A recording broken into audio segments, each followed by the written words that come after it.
Selamat hari Minggu, saudara sekalian. Happy Sunday, brothers and sisters. Mari kita melanjutkan pembacaan perenungan kita dari buku Kitab Keluaran, kita di pasal 16. Let us continue our contemplation on Exodus. We are today at chapter 16. 16 ya. 16. Dari 19 sampai dengan 36 ya. Verses 19 until 36. I read first and then Brother Evan will continue the rest. Exodus 16 starting from verse 19. Musa berkata kepada mereka, seorang pun tidak boleh meninggalkan daripadanya sampai pagi. Maksudnya tentang mana itu ya. Tetapi ada yang tidak mendengarkan Musa dan meninggalkan daripadanya sampai pagi, lalu berulat dan berbau busuk. Maka Musa menjadi marah kepada mereka. Setiap pagi mereka memungutnya tiap-tiap orang menurut keperluannya. Tetapi ketika matahari panas, cairlah itu. Dan pada hari yang ke-6, mereka memungut roti itu 2 kali lipat banyaknya, 2 gomer untuk tiap-tiap orang. Dan datanglah semua pemimpin jemaah memberitahukannya kepada Musa. Lalu berkatalah Musa kepada mereka, inilah yang dimaksudkan Tuhan, besok adalah hari perhentian penuh, Sabat yang kudus bagi Tuhan. Maka roti yang perlu kamu bakar, bakarlah.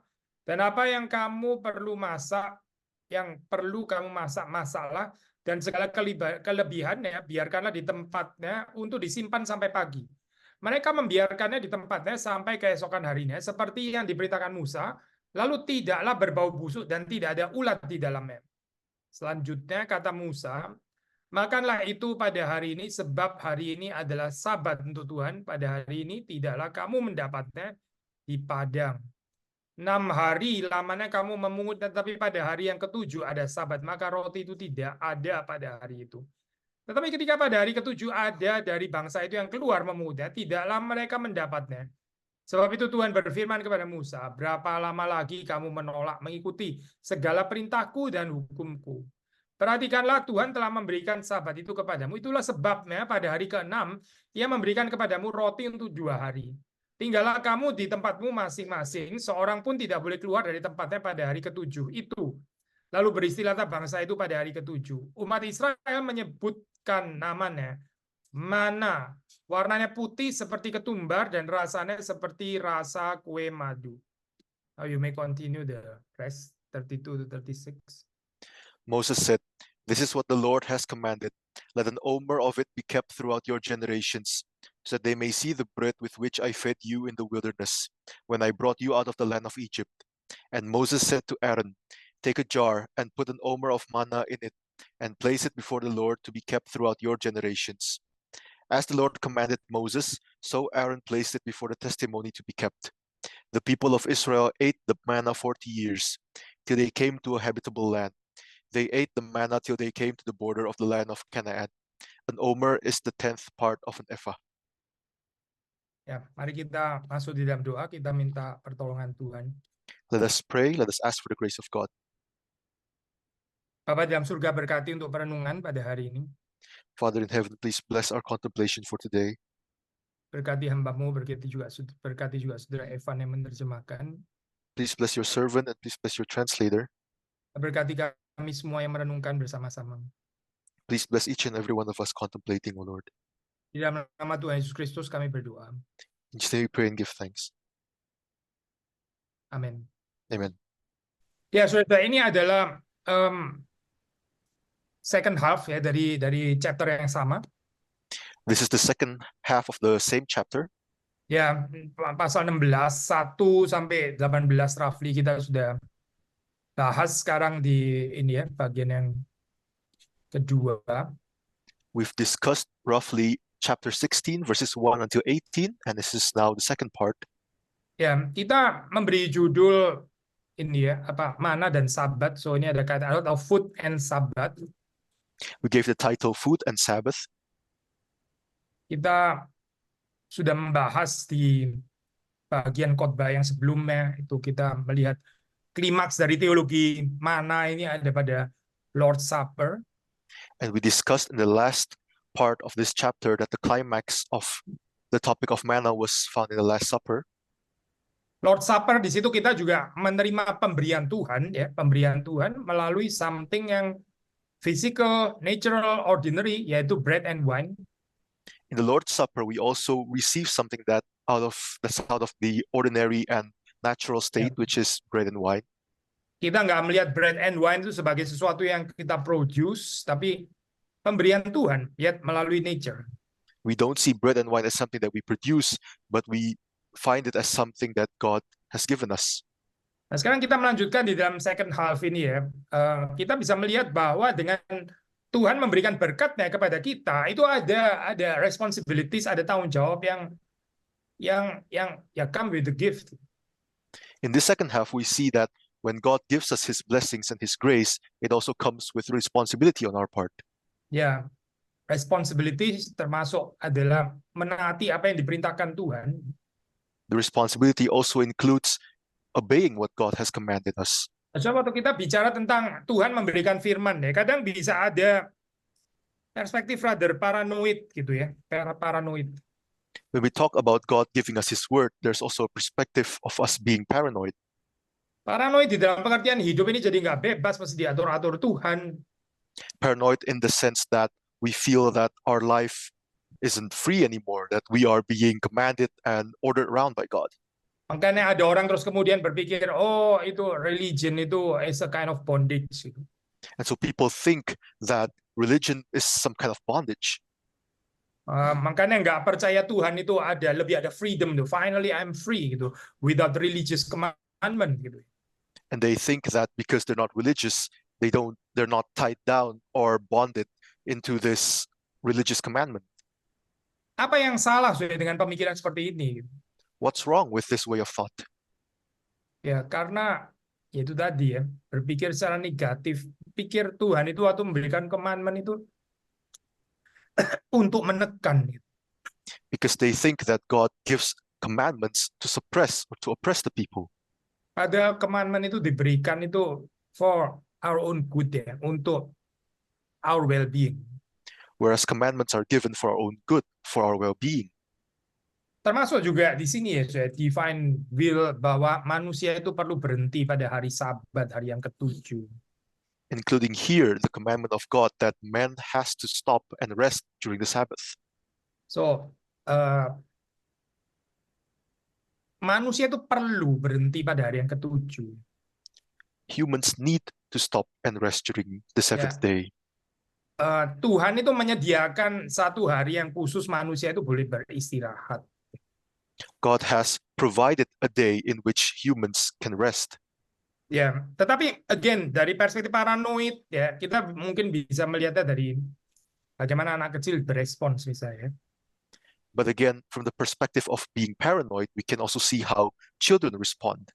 Ya, anak-anak itu kalau disuruh tidur ya bisa nggak mau ya, masih mau main gitu ya.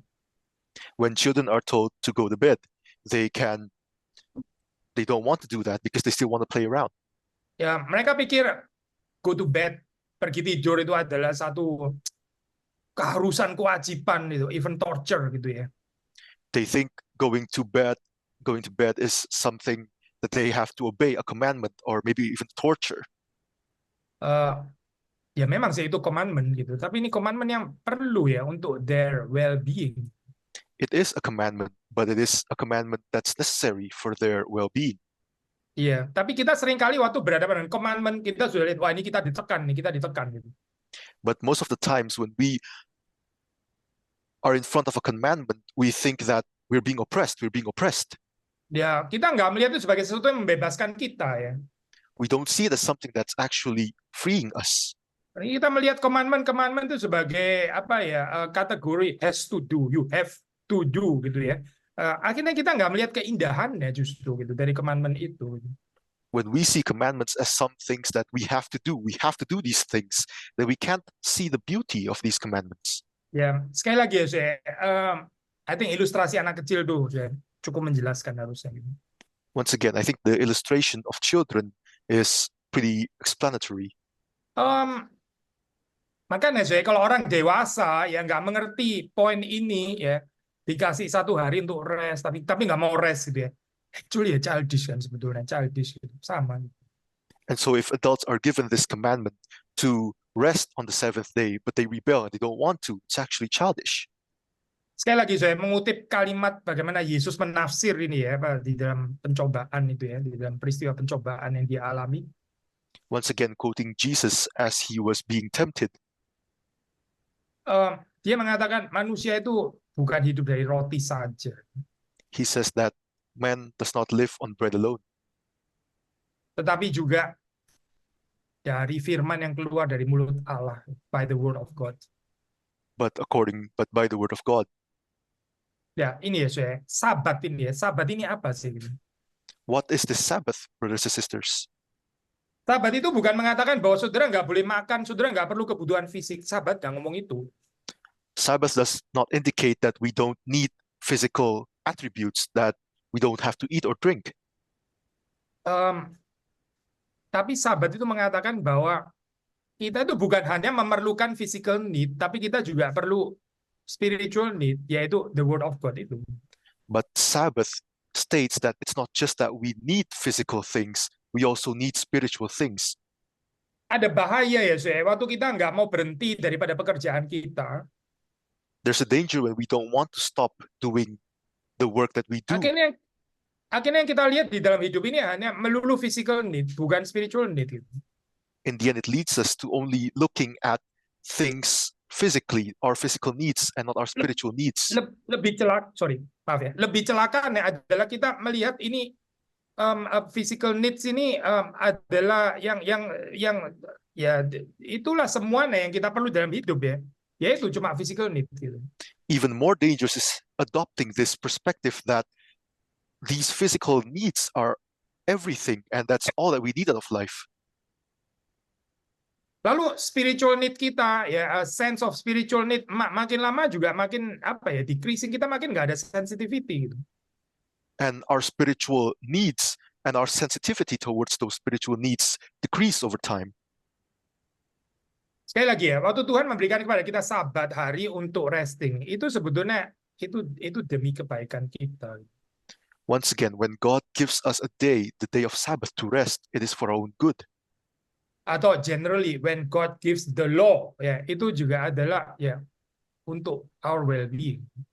Or generally when God gives the law, it's for our well-being. Saya mau kutip Fred Heim di bagian ini. And I'm going to quote Fred Heim in this part. Fred Heim said, he writes, "The law, therefore, is not considered right just because it embodies God's will. It is right because it serves life and well-being, because it contributes to wisdom and understanding." So kalau saya terjemahkan bebas nih, nggak usah terjemahin lagi ya, bahasa Indonesia. Nah, jadi memang law itu juga betul karena ya dia itu merupakan penyataan kehendak Allah, betul ya. Tapi bukan hanya itu. Law itu benar, hukum itu benar, bukan hanya karena menyatakan kehendak Allah, tapi itu juga benar karena itu berguna ya, melayani kehidupan dan well-being manusia. So mulai sini boleh diterjemahkan. Jadi law ini bukan sesuatu yang membatasi, apalagi torturing, menghancurkan, bukan. The law is not something that destroys or tortures us. Tetapi ini sesuatu yang akan memberikan kepada kita kehidupan. But it is something that grants us life. So apa yang kita bisa pelajari dari bagian ini ya? Ini apa? Ada beberapa hal di sini. So what can we learn from here? There are a couple of things. Yang pertama ya, umat Tuhan itu ya, umat Tuhan itu belajar untuk peka ya, belajar untuk sadar bahwa ada waktu untuk beristirahat, ada waktu untuk istirahat. First of all, the people of God learn to be sensitive towards the fact that there is a time to rest. Dan time for rest ini ya, ini bukan hanya untuk people of God saja sebetulnya gitu. And this time of rest is not just for the people of God, actually. So, tadi saya bilang ini bukan hanya untuk people of God, tapi ini universally ordered by God ya. Maksudnya ini adalah aspek yang belongs to God's creational order. As stated before, this is not just something for the people of God, but it's a universal order from God that reaches out to all aspects of God's creational order. Karena itu saya, orang Kristen juga perlu menyaksikan keindahan daripada pengaturan ini ya, termasuk kepada orang-orang yang belum percaya. Because of that, Christians have to learn how to see the beauty of God's order, even towards those who are not yet believers. Ya tentu kita bukan mau memaksa ya, kita bukan memaksa, bukan. And of course, we don't want to force them, Tapi beristirahat pada hari yang ketujuh ya, itu bagian daripada pengaturan penciptaan Tuhan. but resting on the seventh day is part of God's creational order. Kalau manusia mau melawan ini ya, manusia mencoba untuk apa ya, menanggalkan hukum ini, nggak mempedulikan hukum ini. Akhirnya ya creation itu sendiri at stake, akhirnya ya, ada di dalam bahaya. If humans try to rebel against this law, they try to reject this law, then in the end, creational order itself becomes threatened. Yang berikutnya saya, apalagi yang kita bisa pelajari daripada pengaturan ini ya, makanan dan Sabat ini. Next, what can we learn from this food and Sabbath? Perhatikan di dalam cerita ini saya, bahwa hari Sabat ini tidak meniadakan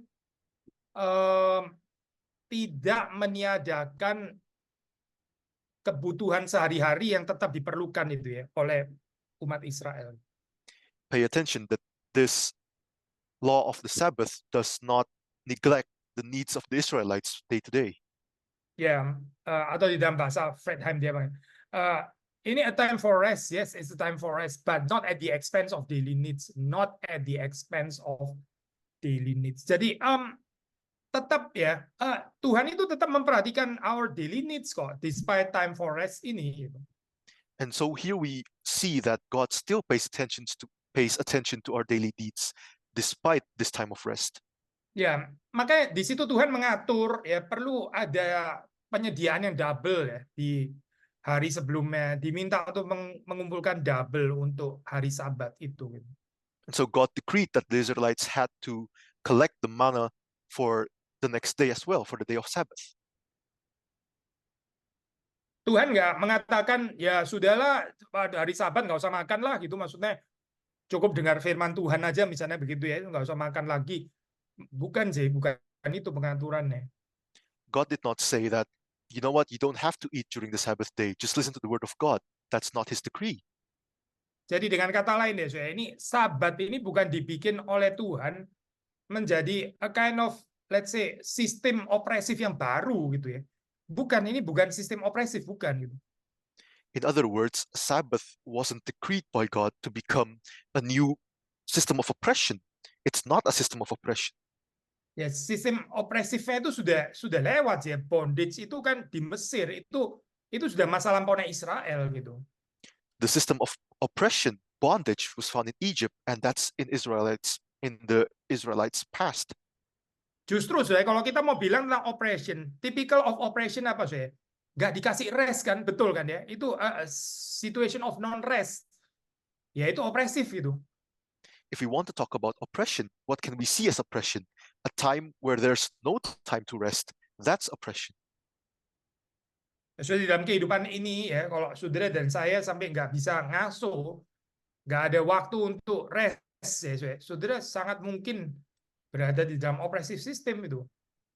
In this life, if you and I can't find a time to rest, then there's a very big chance that we are living under an oppressive system. Sekali lagi ya, saya ini bukan berarti terus kemudian kalau gitu rest makin banyak makin sesuai kehendak Tuhan. Saya nggak ngomong itu ya. Pengaturannya adalah 6 hari, ya hari yang ketujuh itu rest. Once again, it does not mean that if we can just rest each and every day, that's according to God's creational order. No, here the decree was 6 days of work and 1 day of rest. Nah, ini interesting ya. Again, Fredheim itu observe satu bagian ini tentang Sabbath day. And interestingly, here Fredheim observed the perspective of the Sabbath day. Sabbath day itu memang ya adalah a day of rest from work. Dia bilang ini adalah a day of rest from work. He said that the Sabbath day is a day of rest from work. Tapi ini bukan a day of rest from enjoyment of what God provides. Interesting buat saya.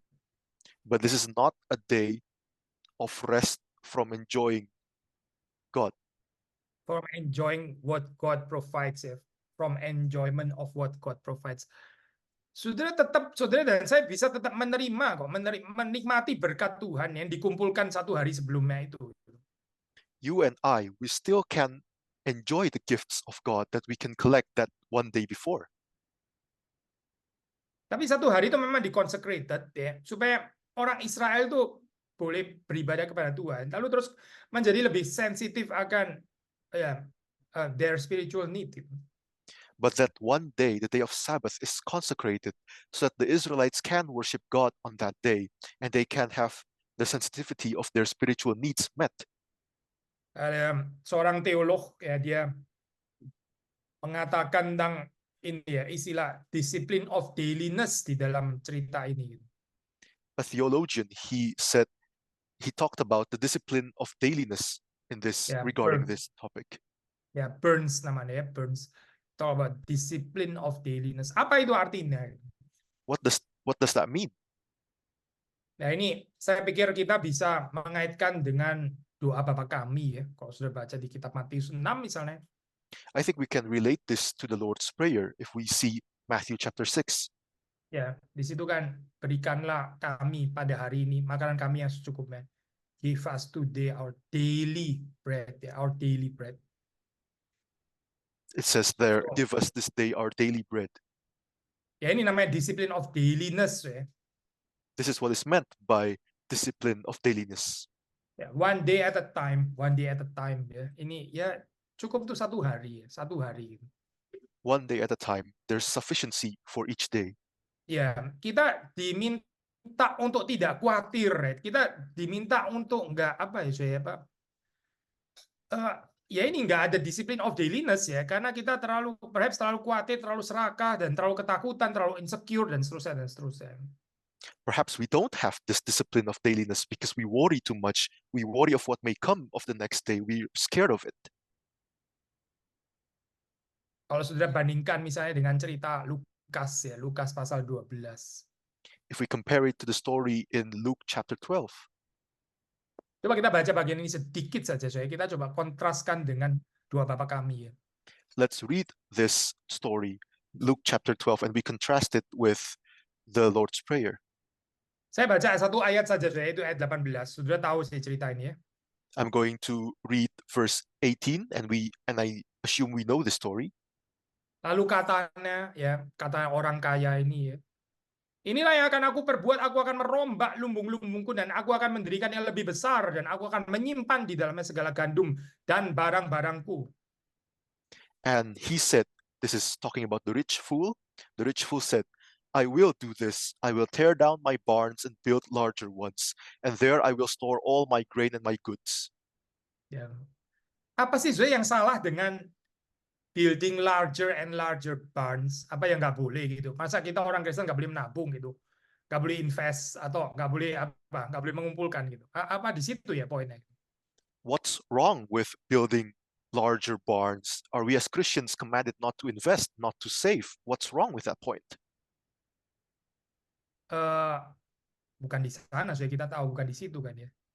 We know that the problem is not there.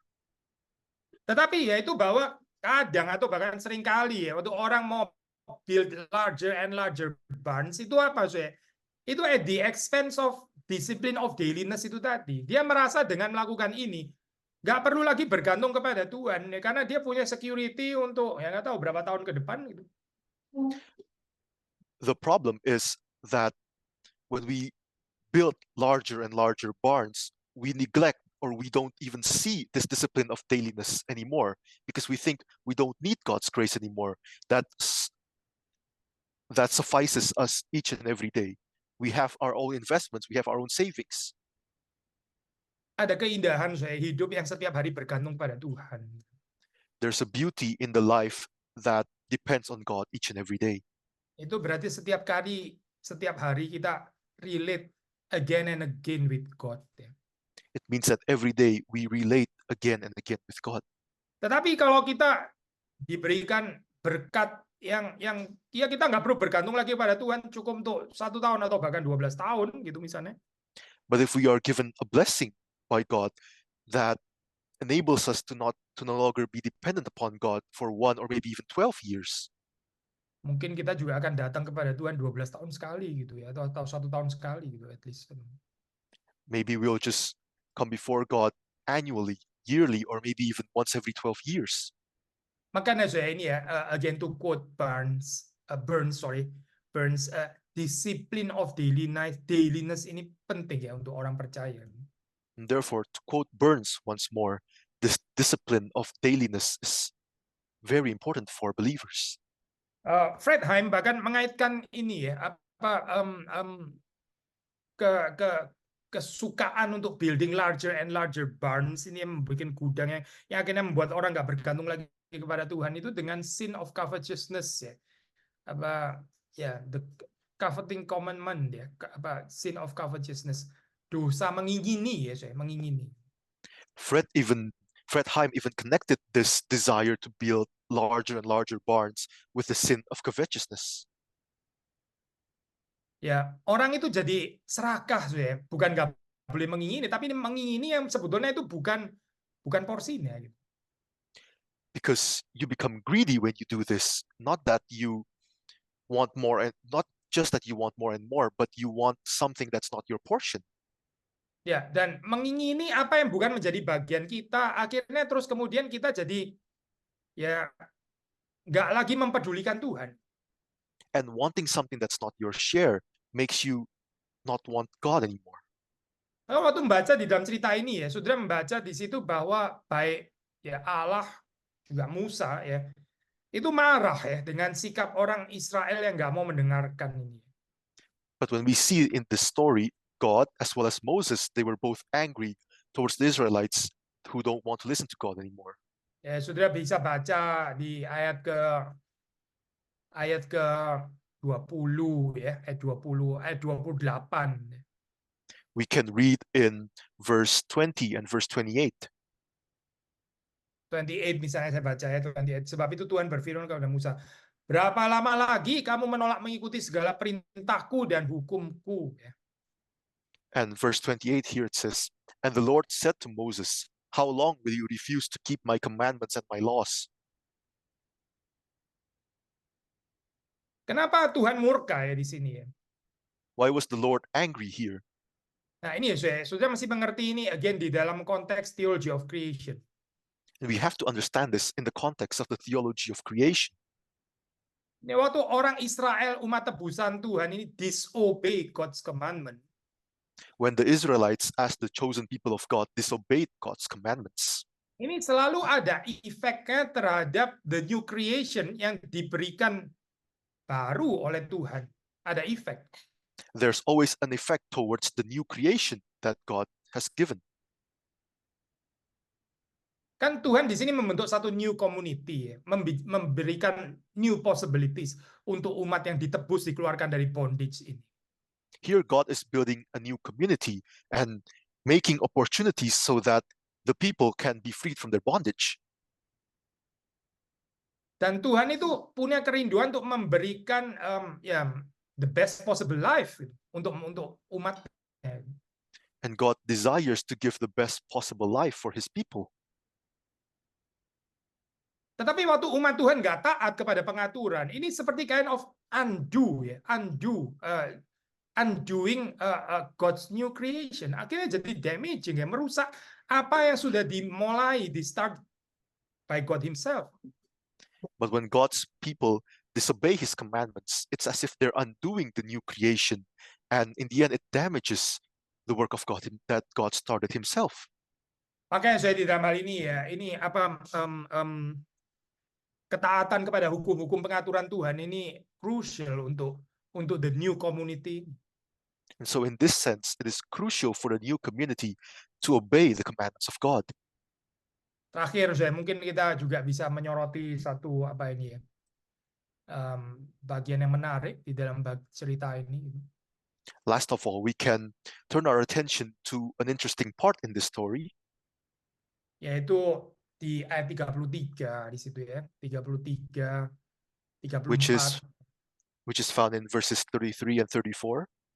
Tuhan memerintahkan untuk menyimpan mana ya, menyimpan mana. The Lord commanded Moses to take a jar and put an omer of manna in it. Ya, dan disimpan untuk turun-temurun.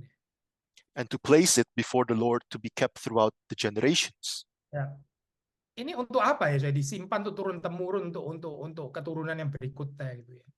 What is the purpose of keeping this manna throughout the generations?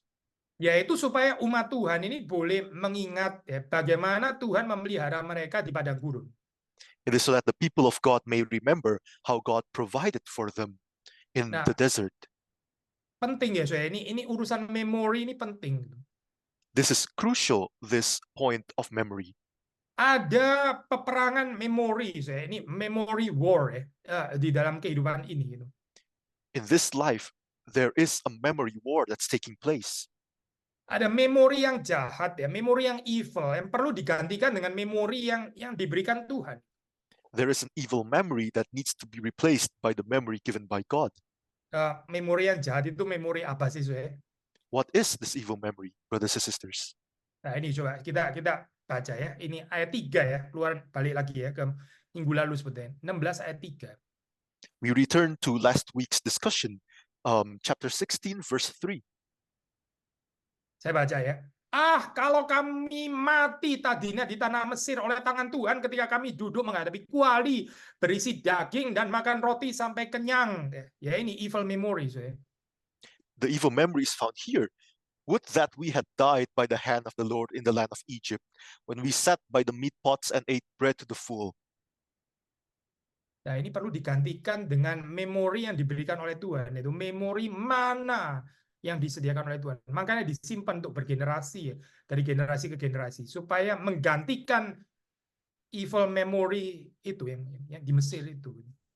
This evil memory needs to be replaced by the memory given by God of this manna, and therefore they have to put and place this manna for generations to come. Demikian juga dalam kehidupan saudara dan saya, kita ada peperangan memori ini. And it is like that as well in our lives. There is a memory war. Kadang-kadang kita juga punya memori yang evil seperti kayak orang Israel dengan kuali daging yang ada di Mesir itu ya. Yang sebetulnya kita nggak perlu mengingat lagi karena itu evil memories. We also have evil memories in our lives that relate to the memory of the Egyptians of meat pots, things that we don't have to Memori itu remember. mungkin adalah memori yang bisa ya maaf. Oke, saya pikir sudah selesai. Memori itu bisa adalah memori yang membuat kita jadi kayak kepingin balik ke masa lampau kita sebelum bertobat gitu. These memories try to entice us that we, as if we want to go back to that life before we repented. Atau bisa juga memori itu menjadi memori yang menyakitkan, yang terus menyuburkan sakit hati kita ya, sampai kita nggak bisa mengampuni, nggak bisa move on, ya nggak bisa berharap ke depan. Or maybe these are painful memories that cause us to not be able to move on, that cause us not be able to forgive and look in the future with hope. Whatever evil memory-nya saya, tapi sekali lagi ya, ini perlu digantikan dengan memori yang dari Tuhan, ya. Truly beautiful memory yang given by God Himself. Whatever evil memory it may be, these memories have to be replaced by the beautiful memory that is given by God Himself. Dan perhatikan saya, kalau saudara melihat di sini ya, memori ini bukan cuma memori sebatas our individual experience, ya. Bukan loh. And pay attention here that the memory is not just a memory that's based on our individual experience. Ya, memang itu bisa included, betul, boleh juga sih ya. Tapi nggak sebatas itu. Gitu. It may be included, our individual experience may be included, but it doesn't just stop there. Tetapi saudara melihat seperti misalnya cerita mana yang di-preserve ini ya, sampai bergenerasi-generasi. Itu berarti sampai ke generasi yang berikutnya, itu kan bisa recollect gitu ya, bisa mengingat ya, having memory pekerjaan Tuhan yang pernah diberikan di dalam kehidupan nenek moyang mereka.